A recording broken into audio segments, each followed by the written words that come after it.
Hi everyone, my name is Nathan and welcome back to Green Lions TV and welcome back to the CPL. That's right, last night marked the return of the Canadian Premier League with Cavalry taking on Forge FC in the first game of the 2020 CanPL Island Games. The match ended in a 2-2 draw but was filled with action and controversy. But forget Cavalry and forget Forge. York9 is returning to the field tomorrow at 12 o'clock Eastern Time to take on the league's newcomers Atletico Ottawa. Now listen, everyone knows we have a great team and everyone knows we are favorites to win this tournament. But what everyone doesn't know is how are we going to line up for 2020 and in this tournament. There have been a lot of changes to the team this offseason, with so many players leaving, so many players coming in, and then a few leaving again. But do not worry, in this video I will break down our squad and show you exactly how I think York9 will line up in 2020. Starting off at the goalkeeper. Surely the 2018 Goalkeeper of the Year Nathan Ingham will keep his #1 spot. Through 26 matches last season, Ingham made a league-leading 89 saves. At this point, he is definitely our first choice goalkeeper, with our only option being 17-year-old Ezequiel Carrasco. But do not sleep on Carrasco. If York9 find themselves in a comfortable position later on in the first round, I expect Jimmy Brennan to give Carrasco some minutes. At the end of the day, he's our only second option and he's going to need to grab as much first team experience as he can as quickly as possible. Moving on to the right back. Once again, another easy choice for me, Maury Donor. The 26-year-old cemented his spot in the lineup last season, consistently putting in strong performances game after game after game. So that's why it's an easy choice to include the 2019 York9 FC Player of the Year, as well as the member of the 2019 CanPL Team of the Year in the lineup. At the right center back, it's the Iron Man himself, Luca Gasparotto. Gasparotto played every single minute of York9's campaign last year, proving himself not only to be a great defender, but also a great leader for this team. So that's why he also probably has his spot locked down. At left center back, now this is where it gets tricky. You could either go with Roger Thompson or newcomer Matthew Arnone. Roger Thompson is a very strong and skillful defender, but was hampered by many injuries last season. But in the few games that he did play, he ranked amongst the top in the CPL for defensive stats like blocked shots and aerial duel wins. If he can stay healthy, I expect Thompson to have that spot, but I wouldn't be surprised if Jimmy Brennan decides to keep rotating between Thompson and Arnone for that left center back spot. At left back, it's Diadine Abzi. Despite being only 21, he has quickly proven himself to being one of the top defenders in this league and could easily be named the best fullback in the league. His potential ceiling is extremely high, so I expect him to have that left back spot locked down.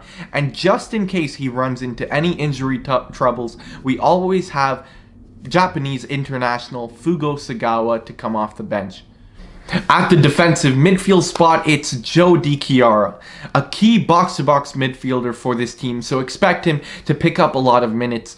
A strong midfielder who is more than capable of picking up the ball and driving forward to initiate an attack from a deep-lying position. The first central midfield spot will go to new signing Chris Manella. Formerly of the Ottawa Fury, Manella is a very smart and versatile player. His time with the Fury saw him play primarily as a midfielder, but he is more than capable of dropping back to help the defense, acting as a third center back if need be. But due to his proven skill and vision, I expect him to play in the midfield, acting as that bridge between the midfield and the defense. And at the other center mid spot, we have El Capitan, the captain, Manny Aparicio. Expect Manny to be the most creative of the three in midfield. With players like Manella and Chiaro behind him, Aparicio's job will be primarily to initiate attack. He has a great passing range and is a very quick midfielder who can easily provide service for the plethora of attacking talent that we have on this team. At the left winger spot, it's the big offseason signing Michael Petrasso. He had an impressive year last year despite being a part of the disappointing Valor FC season. With his level of experience and skill, that he can easily walk into this starting lineup. But with talent like Lowell Wright, Max Ferrari, and Jace Kotsopoulos on the bench, expect Petrasso to maybe be substituted towards the end of games or even rested for some. At the right wing spot, it is, on paper, York9's biggest off-season addition this season, the Brazilian Gabriel Vasconcelos. The 23-year-old has been highly rated for his dribbling ability, speed, and eye for goal. Having played primarily on the right throughout his career, I expect Jimmy Brennan to let him play there because he seems the most comfortable cutting in from that right side. His only other real competition is the veteran, Kyle Porter, who will surely be battling Vasconcelos for that starting spot. So if we see a dip in the Brazilian's form, we might see Porter move into that starting spot. And finally, at the number 9, another tricky one, I have decided to go with Ryan Telfer, the player who surprised everyone by returning to the club for the 2020 season. Surely has the speed, ability, and size to play as a number 9. Telfer bagged 8 goals last season for the Nine Stripes, so fully expect him to be our biggest attacking threat moving forward. So there, everyone, that is my prediction of how York9 will line up in 2020 for the CPL Island Games. On paper, this is an amazing team, and we have so many good players to bring off the bench, such as Alvaro Rivera, Wataru Murafushi, and a huge group of talented young players like Isaiah Johnston, Ija Halley, and Julian Altobelli, to name a few. Let me know what kind of changes you might make to this lineup in the comment section down below. But yeah, guys, thanks for watching. I hope you enjoyed this video, and most importantly, go York9.